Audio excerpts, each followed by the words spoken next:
এখন আমরা পড়ব ডেরিভেটিভ। ডেরিভেটিভ কার হয়, কখন হয় আর কোথায় হয়। আচ্ছা, এই ডেরিভেটিভের আবিষ্কার নিশ্চয়ই একদিনে হয়নি। এটি বহু বাস্তব সমস্যার সমাধান করতে গিয়ে ধীরে ধীরে তৈরি হয়েছে। এখন ধরে নাও কেমন বাস্তব সমস্যা, না একটা গাড়ি যাচ্ছে, তাহলে সেই গাড়িটার কোনো নির্দিষ্ট মুহূর্তে তার গতিবেগ কত, এখানে যখন পৌঁছালো সেই এই গাড়িটা এই রাস্তা দিয়ে পেরিয়ে গেল, কিন্তু এই মুহূর্তে তার গতিবেগ কত। অথবা একটা বল উপর থেকে নিচের দিকে পড়ছে, আমি নির্দিষ্ট একটা মুহূর্ত বেছে দিলাম আর বললাম সেই মুহূর্তে বলটির গতিবেগ কত ছিল। অথবা কোনো একটা কার্ভ রয়েছে, সেই কার্ভটার একটা পার্টিকুলার বিন্দু দিয়ে দিলাম, এটা বললাম এই বিন্দুতে কার্ভটা কত ঢাল। তাহলে এই সব সমস্যার সমাধান থেকেই আমাদের ডেরিভেটিভের ধারণা জন্মেছে। এখন ধরে নাও একটা অঙ্ক ক্লাস করছি, তো তাহলে একটা অঙ্কের মতোই সমাধান বলি। ধরো এটা একটা কার্ভ, এই কার্ভটার কোনো একটা নির্দিষ্ট বিন্দুতে আমি নিয়ে নিলাম এই বিন্দুটাতে, তাহলে এই বিন্দুতে এর ঢাল বের করতে হবে।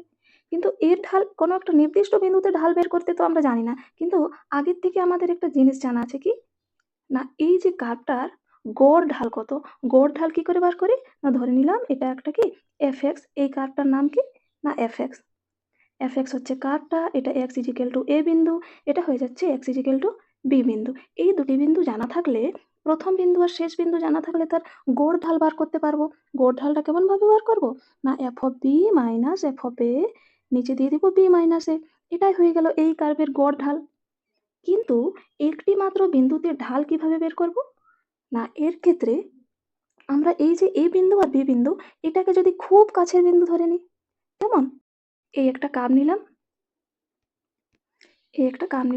কার্ভের খুব কাছের বিন্দু, এটা একটা বিন্দু আর এটা একটা বিন্দু, এটাকে আমি নাম দিলাম এক্স ইজিক্যাল টু এ, আবার এটাকে নাম দিচ্ছি আমি x equal to A plus H. তখন তুমি বের করতে পারবে যে এই দুটো বিন্দুর মধ্যে গড় ঢাল কত। হ্যাঁ, তখন আমরা বের করতে পারবো সেটা কি, না F of A plus H minus F of A, আর আমাদের নিচে হয়ে যাবে এইচ, মানে A plus H minus A, সেখান থেকে আমরা পেয়ে গেলাম এইচ। তাহলে এই যে গড় ঢাল পেলাম, এখন যদি এইচ এর মানটা খুব কাছাকাছি হই, খুব ছোট্ট হই, এইচ এর মানটা যত ছোট হবে, আমাদের এই ধরে নাও যদি এই নির্দিষ্ট বিন্দু এক্স ইকুয়াল টু সি তে ঢাল বার করবো, তখন এইচ এর মানটা যত কাছাকাছি হবে তত সি এর দিকে যাব।